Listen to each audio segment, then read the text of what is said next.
$10,000. The two investors deposit the exact same amount on the exact same day. Same bank, same interest rate, same starting line. 30 years later, one has $43,219. The other has just $16,289. Same starting amount, same interest rate, nearly 3 times the difference. How? How? The answer is compounding frequency. One investor compounded monthly. The other earned simple interest. That single decision, how often interest gets calculated, tripled the gap over 30 years. This is time value of money, the single most tested concept on the CFA Level 1 exam. And it starts with one fundamental idea: $1 today is worth more than $1 tomorrow. Time value of money. CFA Level 1 Quantitative Methods, Lesson 2. Here is what you will master: future value and present value of single cash flows.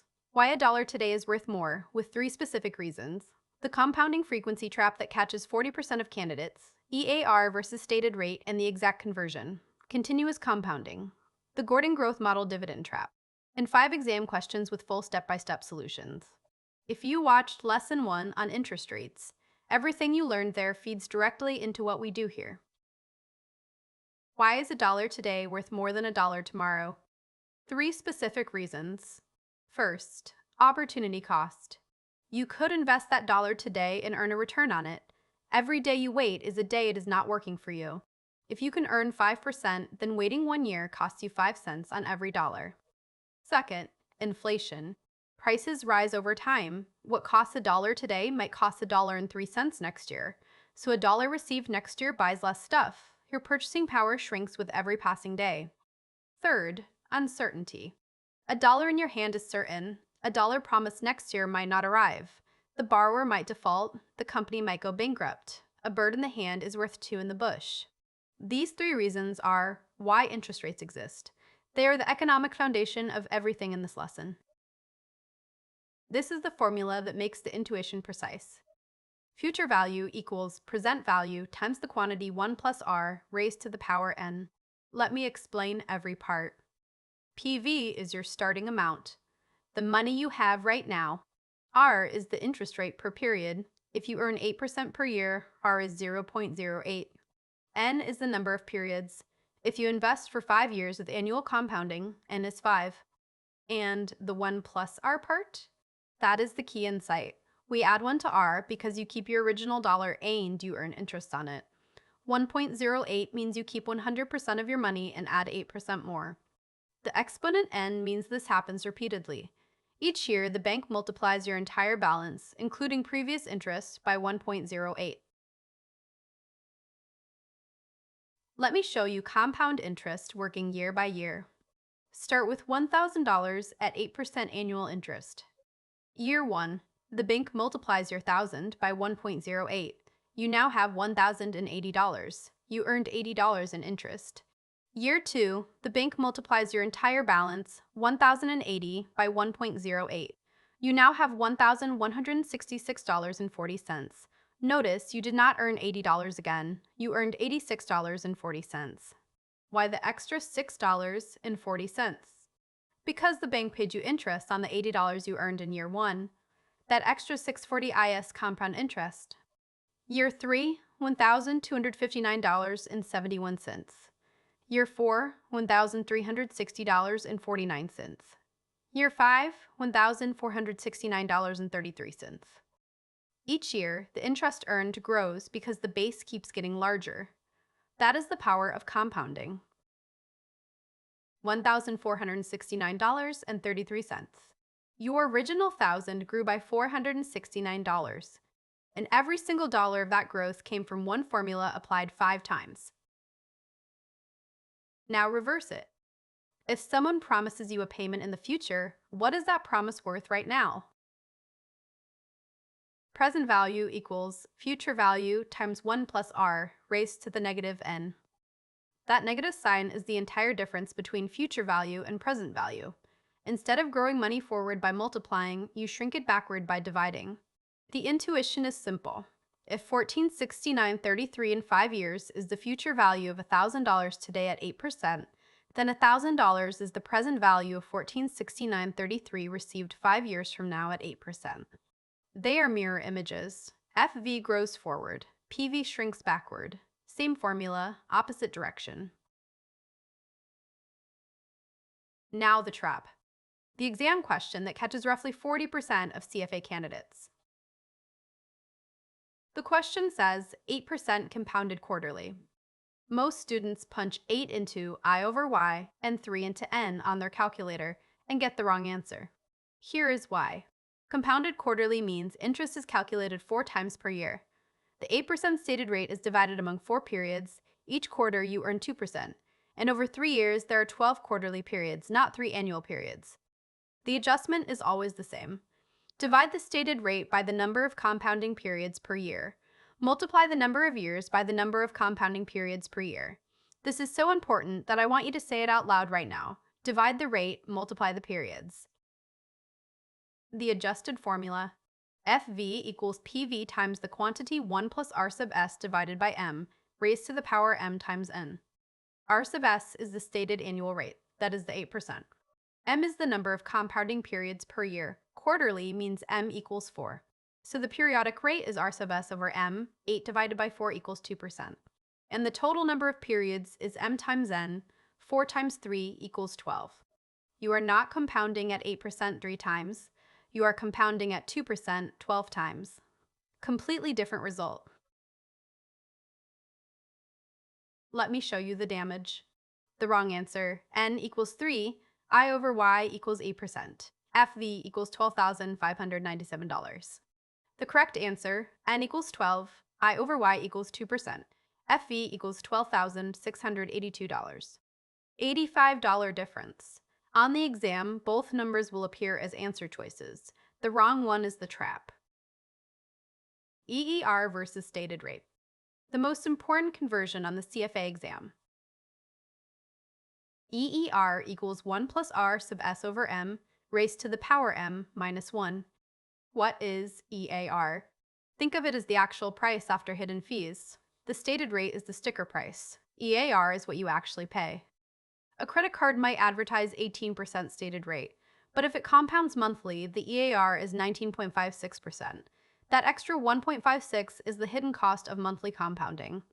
EER always equals the stated rate when compounding is annual, because M equals 1 and the formula simplifies. For any other compounding frequency, EER is higher than the stated rate, always. Watch what happens to a 12% stated rate with different compounding frequencies. Annual compounding, EAR, is 12%. Same as stated because M equals 1. Semi-annual, 12.36%. Quarterly, 12.55. Monthly, 12.68. Same advertised rate, 4 different true returns. The exam will give you one and ask for the other.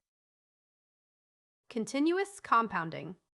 What happens when M approaches infinity? FV equals PV times e to the power R times N.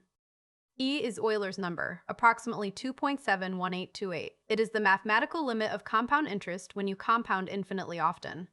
For a 10% continuously compounded rate, EAR equals e to the 0.1 minus 1 equals 10.517%. Continuous compounding always gives the highest possible EAR for any stated rate, always. If the exam asks which compounding frequency produces the highest EAR, the answer is continuous. Free point. Let me show you what happens when someone gets compounding wrong in real life. Silicon Valley Bank held $21 billion in long-term bonds, yielding 1.79%. They locked in that rate for years. Then the Federal Reserve raised rates aggressively. Market yields jumped to 3.9%. Look at the PV formula. When R goes up, the denominator gets larger and present value falls. SVB's bonds were locked at 1.79 while the market demanded 3.9. The present value of those bonds collapsed. The bank reported billions in unrealized losses. A bank run followed. SVB was seized by regulators within 48 hours. $21 billion. One concept from this lesson: real consequences. Time to test yourself. Pause if you want to work each answer before I reveal it. Question 1. An investor deposits $10,000 at 8% compounded quarterly. The balance after 3 years is closest to A. 12,597, B. 12,653, C. 12,682. The answer is C. $12,682. N equals 3 years times 4 quarters equals 12 periods. I over Y equals 8% divided by 4 equals 2% per quarter. PV equals negative 10,000. Compute FV. The answer is 12,682. If you chose A, 12,597, you used N equals 3 and I over Y equals 8. You forgot to adjust for quarterly compounding. If you chose B, 12,653, you may have used monthly compounding instead of quarterly. The lesson: whenever you see compounded quarterly, divide the rate by 4 and multiply the years by 4. Make this automatic. Question 2. A bank offers 10% stated rate with an EAR of 10.47%. The compounding frequency is A. Quarterly, B. Monthly, C. Daily. The answer is B. Monthly. This is a reverse EAR problem. Test each option.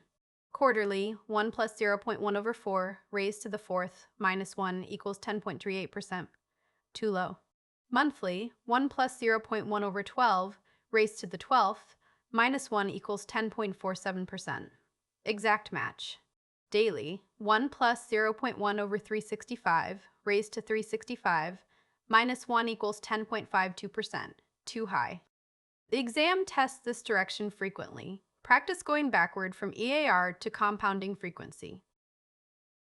Question 3. A stock trades at $50 and just paid a $2 dividend. Dividends grow at 4% per year. The required return implied by the price is closest to A. 4%, B. 8%, C. 8.16%.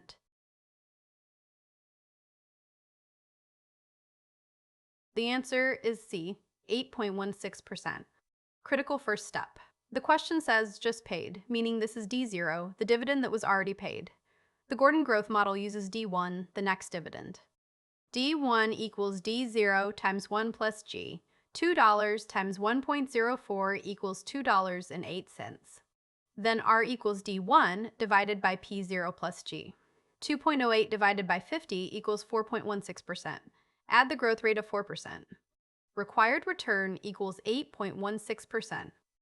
If you chose B, 8%, you used D0 instead of D1. You divided 2 by 50 and added 4. This is the most common error on Gordon growth questions. The rule just paid means D0. Grow it by 1 plus G to get D1. Well, pay next year means D1 directly. The GGM always uses D1. Question 4. The 2-year zero coupon bond yields 2%. The 4-year yields 3%. The 2-year forward rate starting in year 2 is closest to A. 3.5%, B. 4%, C. 4.01%.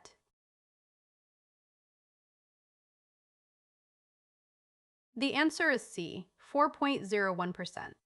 No arbitrage principle. Investing for 4 years at 3% must give the same result as investing for 2 years at 2% and then 2 more years at the forward rate. 1.03 to the 4th power equals 1.02 squared times 1 plus f squared. Left side, 1.1255. Right side, 1.0404 times 1 plus f squared. Divide. 1 plus f squared equals 1.0818. Take the square root, 1 plus f equals 1.0401. Forward rate is 4.01%. If you chose B, 4%, you use the naive average, 3 plus 3 equals 6, divided by 2, minus 1 equals 4%. That ignores compounding. The exact no arbitrage calculation always gives a slightly different answer than the simple average. Question 5. Which compounding frequency produces the highest effective annual rate for a given stated rate? A. Quarterly, B. Daily, C. Continuous.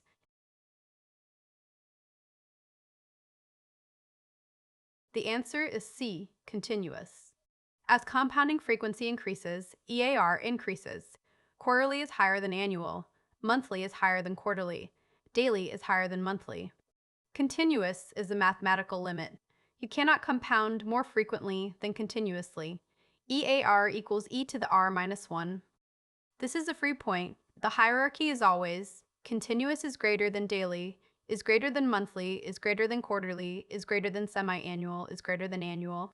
If A and B are wrong, it is because neither is the maximum. C is the limit.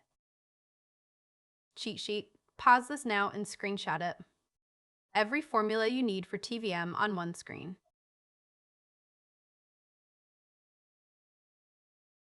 Exam strategy. How to never lose a TVM point? Strategy 1. Every single time you see the words compounded quarterly or semi-annually or monthly, stop. Divide the stated rate by m, multiply the years by m, then solve. Make this reflex automatic. Do not even think about it. See the word compounded with a frequency, and your fingers adjust both numbers before you start the calculation. Strategy 2. When the question says just paid, that is D0, you must grow it by 1 plus G to get D1. When it says will pay next year, that is D1 directly. The Gordon growth model always uses D1, always. Write this on your scratch paper before the exam starts. GGM equals D1, not D0. Strategy 3. Calculator hygiene. Clear your TVM registers before every single problem. On the BA2+, press second, then CLR TVM. Check begin versus end mode on every annuity question. First payment today means begin mode. First payment at end of period means end mode. And PV must always be the opposite sign of FV. If you get a wrong answer, check the sign first. 5 key takeaways. 1. FV and PV are perfect inverses. Master both directions. 2. Compounding frequency changes everything. Divide the rate, multiply the periods, make it automatic. 3. EAR is always higher than the stated rate unless compounding is annual. 4. Continuous compounding gives the highest possible EAR for any stated rate. Free exam point. 5. The Gordon growth model always uses D1, never D0. The just paid trap is the most common error on dividend questions. Next lesson, we take TVM further. Annuities, perpetuities, and uneven cash flows. That is where this formula becomes truly powerful. If this video saved you study time, subscribe. Every lesson builds on the last.